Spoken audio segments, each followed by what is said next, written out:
Bienvenue pour cette nouvelle édition du 7-8 politique sur TV Fil. Le 11 juin, il faudra voter pour désigner nos représentants à l'Assemblée nationale. Quelle majorité pour débuter cette présidence d'Emmanuel Macron? Aujourd'hui, deux invités. Dans un instant, Yasmine Benzelmat. Elle se présente dans la deuxième circonscription des Yvelines, sous l'étiquette du Front National. Tout d'abord, je reçois Jean-Michel Fourgousse. Bonjour. Bonjour. Candidat Les Républicains UDI dans la 11e circonscription des Yvelines. Vous avez déjà occupé ce poste de député de 93 à 97, puis de 2002 à 2012. Vous êtes aussi maire d'Elancourt, vice-président de 50 ans en Yvelines en charge de l'économie et conseiller départemental. Pourquoi ce poste de député vous intéresse tant? Vous avez déjà de nombreux mandats.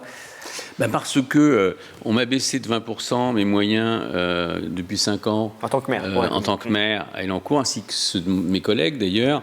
Donc je pense qu'aujourd'hui, si on veut pousser bien sûr nos projets, il faut aller rétablir un peu quelques règles du jeu à l'Assemblée et relancer la croissance. Tout dépend de la croissance. La croissance, c'est si les entreprises marchent bien, les recettes rentrent, vous remplissez les caisses. Et donc, vous pouvez redistribuer vers les collectivités, vers les communes. Donc, il faut rétablir, déjà, c'est l'urgence, pour pouvoir retrouver un niveau de vie qu'on n'aurait jamais dû perdre. Et deuxièmement, il y a un problème aussi qu'on m'évoque beaucoup, c'est le problème de communautarisme qui a pris une dimension hors norme, notamment ces dernières années. Et il va falloir prendre quand même des mesures qui correspondent aux attentes de nos administrés. On ne peut pas laisser un pays qui n'a plus d'identité, qui ne sait plus où sont ses frontières. Et on y viendra à propos de cette 11e circonscription qui comporte, je le rappelle, les communes notamment de Trappes, La Verrière, Elancourt, encore le Mesnil-Saint-Denis. Vous êtes un représentant des Républicains, vous étiez auparavant à l'UMP. Est-ce qu'aujourd'hui vous faites partie de ces hommes politiques Macron compatibles ? Est-ce que c'était l'appellation à la mode? Est-ce que vous imaginez gouverner au sein d'une majorité recomposée? Écoutez, M. Macron, c'est moins pire que M. Hamon en économie. Il faut quand même le dire. Même si je ne partage pas, sur l'entreprise, il y a des choses qui sont bien et que je voterai. Tout ce qui sera bon pour l'emploi, je le voterai. Il a en retiré les rythmes scolaires, qui est une calamité, qui a touché à la performance scolaire de nos enfants. Vous étiez mobilisé, on va le rappeler, contre les nouveaux rythmes scolaires qui sont mis en place. Éventuellement, il devrait y avoir une remise en place des anciens rythmes, retour à la semaine de 4 jours. Ça pourrait se faire pour 2018, voire dès 2017 par décret. Encore faut-il qu'il y ait la publication du décret. Et vous ferez partie des premiers, on l'imagine, vu votre opposition à cette réforme, à revenir à ces 4 jours. Oui, parce que c'est moi qui est le premier souligner la dangerosité de cette réforme qui va toucher bien sûr à la performance scolaire, à la concentration de nos enfants et là c'est grave. Donc on voit bien que c'est un échec, cette réforme ne va pas attendre, donc c'est bien et j'ai félicité d'ailleurs l'équipe de M. Macron là-dessus. À partir du moment quand c'est bien, il faut le dire, il faut être au-dessus des partis. Vous savez, moi je suis très pragmatique, donc l'économie c'est pareil. Simplement là on est, je le trouve extrêmement discret. C'est sur ce problème dont j'entends, moi, dans mon porte-à-porte, dans mes rendez-vous actuellement, on me parle beaucoup de ce problème de laïcité. Les gens ne supportent plus de voir la transformation de ce pays. On veut garder notre identité, notre culture, nos valeurs. Il ne faut pas que ce soit mis en cause. Et le silence est très lourd de M. Macron là-dessus, ou même de ses candidats. C'est quelque chose qu'on lui avait reproché d'ailleurs pendant la campagne de la présidentielle. Des bonnes choses. Vous savez, moi, de toute façon, aujourd'hui, si j'arrive à l'Assemblée nationale, j'ai déjà 100 députés qui me soutiennent, puisque ils m'ont nommé porte-parole, parce que j'ai alimenté 20 propositions économiques pour retrouver du groupe Génération Entreprise et de la richesse en France. Donc c'est bien sûr, j'ai tout de suite quand même des moyens pour aller très vite, et je soutiendrai les mesures économiques qui vont dans le bon sens. Il y a quand même une petite chose qui nous inquiète, c'est effectivement la mesure sur la taxe d'habitation. C'est la question que j'allais vous poser, cette suppression de la taxe d'habitation pour 80% des ménages, taxe d'habitation qui remplit principalement les caisses justement des collectivités locales, les communes, les agglomérations, s'il devait y avoir cette suppression. Là, ce qui nous inquiète, c'est que M. Macron dit on est au-delà de la gauche, au-delà de la droite. C'est typiquement une mesure pour taper sur l'électorat de droite. Parce qu'en enlevant... vous savez, il n'y a que 10% des Français qui payent l'impôt... Enfin, il y a 10% des Français qui payent 70% d'impôt sur le revenu. Donc là, dites-vous bien que ça, c'est encore une mesure contre l'électorat de droite, parce que vous allez concentrer le reste sur les propriétaires, sur les gens qui payent une taxe foncière. Donc ça c'est pas bien. Ça, c'est pas bien. Et après de dire, je suis au-dessus de la gauche. Non, c'est une mesure parfaitement politicienne. Et je regrette d'ailleurs que M. Macron, dans ses investitures, sur les 577 députés qu'il investit, il n'y en a que 50 qui sont de droite. Donc ça veut dire 90% sont de gauche, dont d'ailleurs les deux tutelaires et suppléments qu'il a investis sur la 11e. Donc ça nous inquiète, ça nous fait peur. Si c'est des mesures, ça c'est une mesure politicienne. Enlever ça et de dire c'est la droite qui va payer, parce que c'est ça, c'est l'électorat à droite qui va payer. Ça, c'est pas très bien. On va évoquer les propositions. Vous avez parlé de laïcité, notamment. Juste, je voudrais qu'on revoie les résultats lors de l'élection présidentielle sur cette circonscription. Certaines des communes, Emmanuel Macron était arrivé en tête. Jean-Luc Mélenchon a aussi réalisé un excellent score. On revoit les résultats sur Élancourt, sur Trappes ou encore sur La Verrière. Dans ce scrutin, vous allez retrouver justement Benoît Hamon. Est-ce que c'est aujourd'hui votre principal adversaire? Quel regard vous portez sur son bilan de député dans cette 11e circonscription? M. Benoît Hamon, il avait promis des emplois à tout le monde, emploi de génération, emploi d'avenir, emploi de profs, emploi divers. Résultat, sur la 11e, c'est presque 3000 chômeurs de plus, dont 1000 chômeurs de plus à Trappes. Ça, c'est grave. On avait 3000 chômeurs à Trappes, on en a 4000 aujourd'hui, augmentation de 33%. C'est exactement l'inverse de ce qui est dit. Et c'est grave. Bon. Deuxièmement, les rythmes scolaires, c'est une catastrophe. En plus, il a un problème de sincérité quand il s'exprime, notre ami Hamon, c'est qu'il dit un jour, oui, si j'ai des profs, ça marche. Et il dit, les bénéfices sont immenses pour l'enfant de la réforme des rythmes scolaires. Il dit ça et on lui dit, mais d'où vous tenez ça? J'ai une étude qui montre, bien sûr, que les bénéfices sont immenses. Et bien entendu, cette étude n'a pas existé, il l'a inventée. Et je peux vous dire, se lancer dans une telle expérience avec les enfants, d'avoir déstabilisé les équipes pédagogiques, les enfants, les parents, les profs, tout ça, c'était simplement un effet d'image. C'est vrai que c'est triste. Donc j'ai un mauvais souvenir de ça. Le chômage, c'est pareil. Et troisièmement, et c'est le plus grave, et c'est pour ça d'ailleurs que son suppléant, bien sûr, l'a quitté, je ne vais plus travailler avec lui, c'est sur l'histoire du communautarisme. Il a laissé Jean-Philippe Mollet, oui. Et le communautarisme à Trappes, c'est devenu, c'est même pas l'intérêt des musulmans. C'est-à-dire qu'on les a poussés, l'aile la plus radicale a pris la main et pousse à des comportements. Et vous savez, le communautarisme, c'est quoi? En finale, c'est que on s'isole et puis on rejette les autres qui ne sont pas comme vous, qui ne sont pas la même religion. Ça, c'est une erreur. Trois points. Comment? Ce problème de communautarisme, vous le ressentez sur le terrain, sur cette 11e circonscription spécifiquement, qui comporte, je l'aurais dit, les communes de Trappes, La Verrière notamment. Sur la commune de Trappes, on suit dans l'actualité les différents problèmes justement de communautarisme. Vous le ressentez sur le terrain, sur Élancourt aussi peut-être? Ah oui, dans les Et comment intervenir années, aussi? Au-delà du ressenti, comment intervenir? Un changement du paysage de toutes nos communes. Voilà, et là, ça pose un problème. Il y a des réactions aussi de notre population. Et puis on sent bien, je veux dire que voilà, l'identité française, la culture française, les valeurs françaises, le mode de vie des Français est contesté de plus en plus. Bon, ça, c'est pas possible. Et il faudra, bien sûr, revoir des règles claires. On est fiers d'être français, on doit bien sûr aimer la France d'abord. Mais quelles sont les règles et les lois qu'il faudrait aujourd'hui, c'est pas.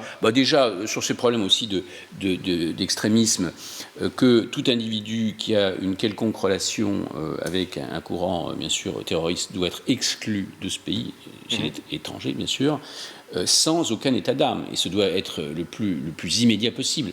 Les prêches doivent se faire en français, avec des imams qui sont financés par la France, les mosquées idem. Donc on doit redevenir français. Je veux dire, on respecte la religion musulmane, mais on doit fixer des règles claires. Rien n'est clair aujourd'hui, et M. Hamon a laissé vraiment un désordre là-dedans à Trappes qui dessert l'immense majorité des musulmans modérés, qui du coup se retrouvent encadrés par les plus extrémistes. Et il faut bien sûr revenir là-dessus et simplifier, et que chacun retrouve un amour de la France, un respect des valeurs françaises, de l'éducation française. Voilà, et la majorité des musulmans modérés sont tout à fait prêts à, bien sûr, admettre cela. L'éducation, cela fait partie des trois axes que vous avez aussi dégagés pour cette campagne, avec l'emploi et la sécurité. Sur l'éducation, vous avez œuvré pour le numérique au sein de votre commune d'Élancourt. Elancourt. Votre volonté, c'est de l'étendre à l'ensemble de la circonscription, si vous êtes élu député, voire au-delà sur les autres circonscriptions. Oui, d'ailleurs, mais je pense que derrière un candidat devrait arriver avec quelque chose, que je vois beaucoup de candidats, mais écoutez, vous êtes candidat à la députation, c'est important, vous allez gérer 300 milliards là-haut, vous allez faire des lois pour les hommes, enfin, je vois des gens qui se présentent, qui n'ont jamais dirigé des hommes et des femmes, et qui vont faire des lois demain sur les hommes et les femmes. Ils n'ont jamais dirigé un budget, c'est-à-dire qu'ils vont lancer une mesure sans soucier de l'impact budgétaire. On a vu les rythmes scolaires, ça ne devait rien coûter, souvenez-vous, ça coûte plus de 5 milliards aujourd'hui au contribuable. Bon. Donc voilà, ça c'est important. Donc il faut au moins avoir réussi quelque chose. Vous apportez une expérience, vous n'allez pas chercher un statut ou une valorisation, c'est vous apportez une valeur ajoutée, que vous avez vos preuves, que vous avez fait sur le terrain. Voilà. Bon, l'éducation, vous en parlez, bien sûr que Elancourt reste une référence aujourd'hui nationale, puisque je crois même que le nouveau patron d'Apple Europe vient juste d'être nommé. Il a dit la première ville que je vais aller voir sur l'éducation, c'est Elancourt. Donc on va bientôt le recevoir. Bon. Donc vous voyez bien que voilà, aujourd'hui on a une infrastructure pour les enfants. On apprend avec plaisir à Elancourt et on enseigne aussi avec plaisir, ce que disent les profs. Donc bien sûr, ce mode, il doit être généralisé, ce qui est le cas. D'ailleurs, le nouveau ministre de l'Éducation, je le connais, Jean-Michel Blanquer, et lui, bien sûr, je travaillerai avec plaisir avec lui parce qu'il partage le même combat sur la modernisation de l'éducation et sur, bien sûr, réélever les résultats scolaires de nos enfants. Oui. Juste un dernier mot concernant votre programme sur l'aspect sécuritaire, la mise en place de ce commissariat du futur dont on parle depuis des années. On en parlait aussi lorsque vous étiez déjà député. Est-ce que les choses pourraient s'accélérer? C'est quelque chose que vous pourriez porter? Ce commissariat d'abord concernerait toute l'agglomération et même au-delà, même la circonscription. Bien sûr, il s'agit, alors vous avez remarqué que moi j'ai déjà commencé à armer ma police municipale, on est une des premières communes à le faire. Donc on a une infrastructure très moderne. Donc bien sûr, ce commissariat du futur permettrait de coordonner toutes les nouvelles techniques, d'abord toutes les nouvelles technologies, pour aller plus vite dans les interventions, pour bien entendu. Donc c'est l'intérêt général. Ce commissariat a été attribué d'ailleurs à Elancourt, donc pour la coordination. Pour le lieu, bien sûr, c'est un outil qui va augmenter, je pense, considérablement la sécurité. Je vous rappelle qu'Elancourt reste, on a baissé de 30% de l'insécurité, enfin les faits constatés. Voilà, donc on est effectivement bien positionné. En plus, on travaille avec beaucoup de laboratoires de recherche. On est dans une zone d'innovation, je vous le rappelle. On est dans les 8 zones mondiales de l'innovation. Donc il s'agit que sur la sécurité, on soit un exemple aussi. On l'est sur l'éducation, il faut qu'on le soit demain sur la sécurité. Une toute dernière question concernant cette campagne de la législative dans la 11e circonscription. Vous trouvez cette campagne particulièrement difficile, délicate? Quels sont les mots que vous pourriez utiliser? Parce que sans faire référence à l'actualité, on a pu lire un article, un papier du Canard enchaîné auquel vous avez répondu, notamment via un communiqué que vous avez aussi distribué sur les différentes communes de la circonscription. Oui, je vois que on vous accusez d'avoir été difficile, en tout cas lors d'un contrôle routier. C'est ce qui avait été reproché, c'est ce qui avait été dit pour faire bref. Ça, c'est bien sûr des calomnies, mais je trouve que cette campagne, aussi bien présidentielle que législative, est très violente. Vous voyez, vous savez, j'ai été comme dans beaucoup de contrôles. Là, on m'a fait souffler dans le ballon. Voilà, et puis après, à l'éthylomètre, qui est une machine très précise, où j'ai 0 gramme. Vous voyez, non, mais comme beaucoup de gens, enfin, vous savez, des contrôles de ce type-là. Voilà. Cette affaire a été reprise, et on a essayé de faire un plan, enfin, sous l'impulsion de mes adversaires. Vous savez très bien. Donc, bon, bref, ça fait un flop. D'ailleurs, et c'est terminé. Mais ça montre bien on doit avoir des gens de sincérité, des gens d'expérience qui ont fait leurs preuves, qu'on regarde les résultats des gens, leur expérience. Aujourd'hui, vous voyez, c'est celui qui ment le plus, qui triche le plus, qui est élu. Attention, on ne peut pas continuer comme ça. Vous qui avez mené plusieurs campagnes, cette campagne spécifiquement est plus difficile que les autres? Oui, je trouve qu'elle est violente. On l'a vu au présidentiel idem, mais il n'y a pas qu'ici. Je la trouve beaucoup plus violente que d'habitude. Voilà, le jeu, c'est d'enlever toute image. Enfin, c'est la vieille méthode trotskiste, marxiste, d'enlever toute image morale à son adversaire, et on dit n'importe quoi sur lui. Bon, je ne suis pas certain que tout ça ait eu beaucoup d'impact, mais il faut à chaque fois répondre que c'est très long.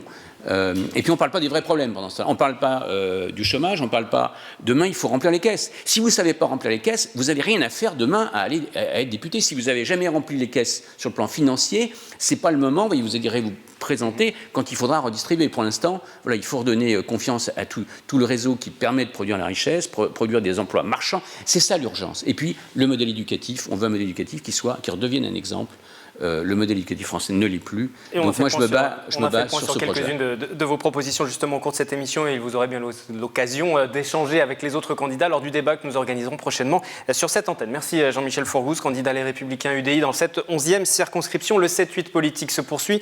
Nous partons dans la 3e circonscription à présent avec un autre candidat des Républicains, Philippe Briot. Il entend succéder à Henri Guénaud, écarté de ce scrutin par sa famille politique. Présentation signée Nicolas Kirillovitz. Comment va Mademoiselle, ça va bien? Mademoiselle va bien. Voilà.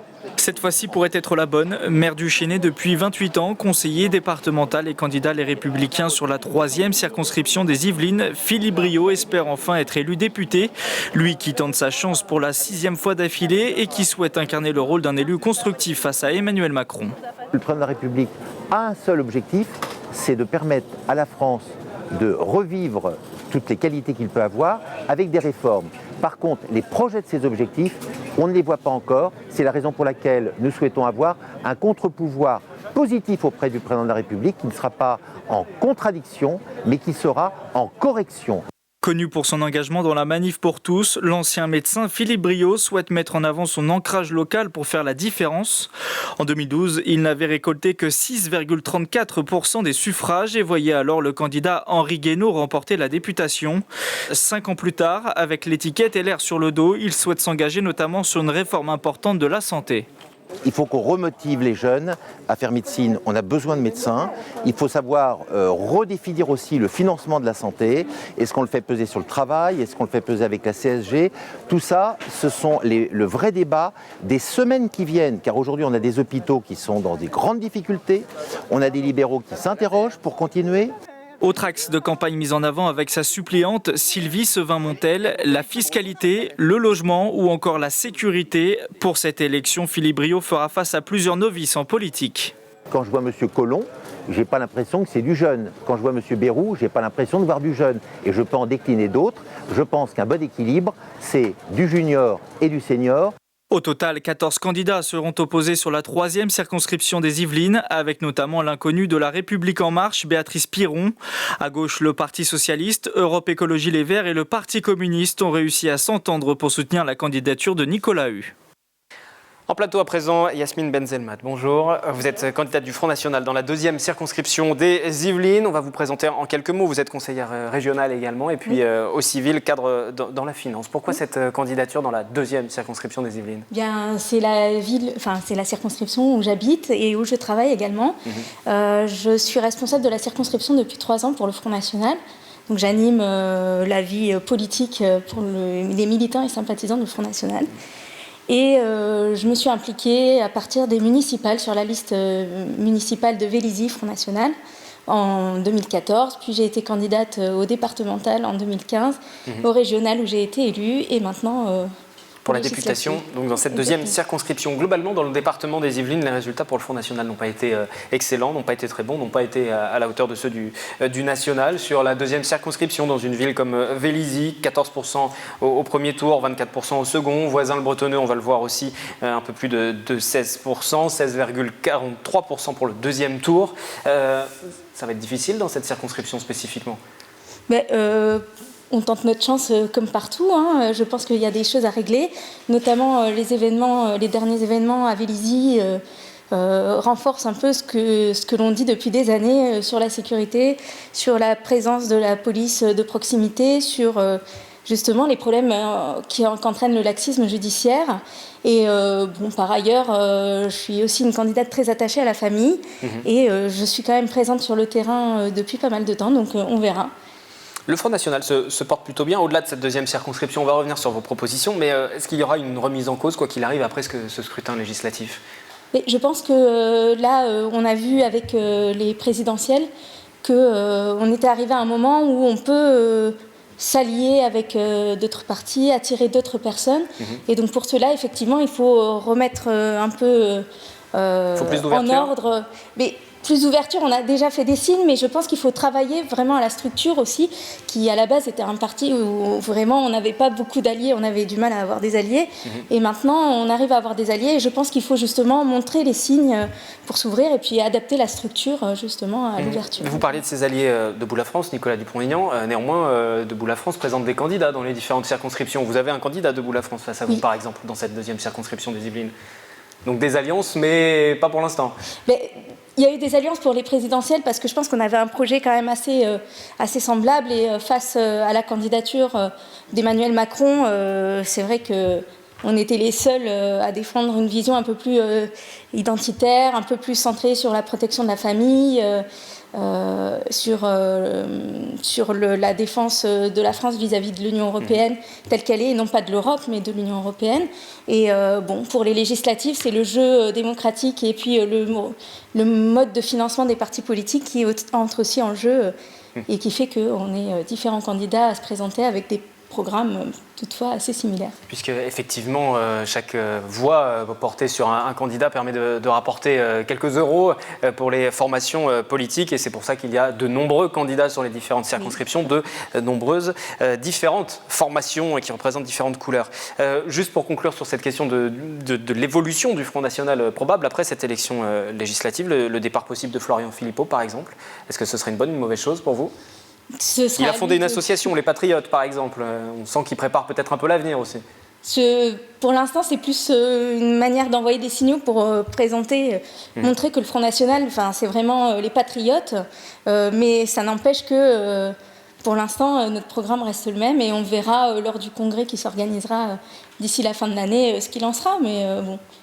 Sur vos différentes propositions, à présent, vous avez parlé de sécurité, notamment à Vélizy. Vous avez mentionné, mais rapidement, vous étiez plutôt porté sur la question de la famille. Alors, quelles sont les propositions que vous portez sur la famille aujourd'hui devant les électeurs ? Alors, sur la famille, déjà, nous sommes pour l'abrogation de la loi Taubira, effectivement, parce que on pense que le mariage, c'est l'union entre un homme et une femme. Il n'empêche qu'on propose un Pax Amélioré pour tout ce qui est question de fiscalité et de succession, tout le côté administratif, et qui n'empêche qu'on respecte les couples homosexuels. Mais je pense, et j'ai aussi dans mon entourage des personnes qui partagent ce point de vue, que le mariage, c'est vraiment l'union d'un homme et d'une femme. Mais il n'y a pas que ça, c'est surtout tout ce qui est entraîné derrière par cette position et cette loi qui est la PMA et puis surtout la GPA qui s'apparente pour moi à de l'esclavagisme du corps de la femme, et puis qui pose quand même beaucoup de questions éthiques, à la fois pour la mère qui porte l'enfant et qui s'en détache, et l'enfant qui du coup naît de cette manière et est adopté, la marchandisation justement à la fois du corps de la femme et de l'enfant. Voilà. Sur cette question de la famille, vous portez cette proposition-là, sur les questions de sécurité peut-être aussi ? Oui, alors je suis pour le rétablissement de l'autorité des forces de l'ordre et de leur respect. C'est vrai qu'on voit régulièrement le fait que, d'une part par le fait de leur absence, le fait qu'ils n'ont pas d'ordre pour intervenir, souvent ils sont un peu démunis et ils sont souvent plus soupçonnés presque que les délinquants en face d'eux. Et donc, les conséquences du laxisme judiciaire aussi, qui fait que ces forces de l'ordre, en fait, ne sont pas respectées ni craintes. Et du coup, on voit des délinquants multirécidivistes qui continuent et qui persistent dans leurs actes délictueux et dans leurs incivilités aussi, des fois. Et par ailleurs, nous sommes pour le rétablissement d'une police de proximité parce que, par exemple, on le voit sur Vélizy, le commissariat a fermé. Depuis que le commissariat a fermé, le nombre d'incivilités, voire d'incidents, ne cesse d'augmenter. Et on a atteint un summum la semaine dernière avec les émeutes qui ont suivi le tournage d'un clip sauvage sur le toit de mon bâtiment, justement. C'est aux premières loges. Quel regard vous portez sur les premiers jours du gouvernement Macron ? Pour l'instant, il y a beaucoup d'effets d'annonce. Pas grand-chose de concret, si ce n'est les soupçons qui portent sur différents ministres actuels, et que, bizarrement, la justice dit qu'il n'y a rien. Il n'y a pas d'enquête judiciaire qui est ouverte sur les affaires concernant notamment Richard Ferrand. Est-ce que vous appelez la démission ? par exemple? Moi, je trouve qu'au moins, ils devraient s'expliquer un peu plus. Il devrait y avoir une enquête. Et pourquoi pas, puisqu'ils ont dit qu'ils devaient être exemplaires, démissionner. Parce que même s'ils prônent que c'est légal, moi, je trouve qu'il y a quand même, pour M. Ferrand, par exemple, il y a quand même un enrichissement personnel et il y a pour le moins un conflit d'intérêts visible, quoi. Donc, moi, je pense qu'on ne peut pas gouverner, diriger, demander aux Français d'être exemplaires, proposer même une loi pour la moralisation de la vie politique, et puis à côté de ça, s'en mettre plein les poches, pardonnez-moi l'expression, mais c'est un peu ça, quoi. Une dernière question. Cette élection est nationale puisqu'il s'agit d'envoyer des députés à l'Assemblée pour décider ensuite des lois, mais c'est aussi une élection qui se joue en local et donc dans une circonscription, et une circonscription qui est assez peu homogène, de Vélizy à Manille-les-Hameaux en passant par Voisins-le-Bretonneux. Comment vous allez brasser ces différents types de populations et ces différentes problématiques, parce qu'elles sont très différentes entre Vélizy, Manille ou encore Voisins? Oui, même on pourrait parler de la vallée de Chevreuse, mais je pense que sur notre vision nationale du sujet, et même ça s'adapte totalement au local, on est pour favoriser les circuits courts, donc pour favoriser une agriculture durable, donc respectueuse de l'environnement. Par exemple, dans la partie rurale de la circonscription, ça favoriserait le développement, comme les fermes qu'on a, la ferme de Viltin, la ferme... etc. Et par ailleurs, le développement économique par le développement des petits artisans et commerçants, donc revitaliser les centres-villes et du coup, ça permettrait d'avoir une vie, et, par exemple dans les petites communes rurales, de permettre de ne pas aller à l'autre bout ou de ne pas aller juste au centre commercial pour pouvoir faire ses courses. Voilà, et donc ça concerne aussi les grosses villes pour que ça évite de devenir des villes dortoirs. La sécurité, c'est quand même l'affaire de tous. C'est vrai qu'on n'a pas tout à fait les mêmes problématiques à Vélizy qu'à Cernay ou Senlis, mais ils sont aussi soumis à des délinquances, et c'est vrai que d'avoir une police ou des forces de l'ordre à proximité et un respect, même parce qu'on voit aussi que certaines fois les pompiers sont mis aussi dans le même panier alors qu'ils sont là pour sauver des vies, c'est regrettable et je pense que ce sera bénéfique à tout le monde. Merci, je rappelle que vous êtes candidate sur la 2e circonscription des Yvelines pour le Front National. On va revoir juste l'intégralité des formations qui se présentent avec la classification officielle du ministère de l'Intérieur.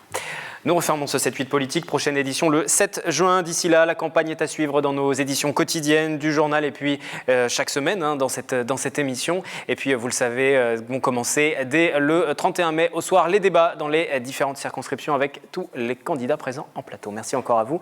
C'est la fin de ce 7-8 politique.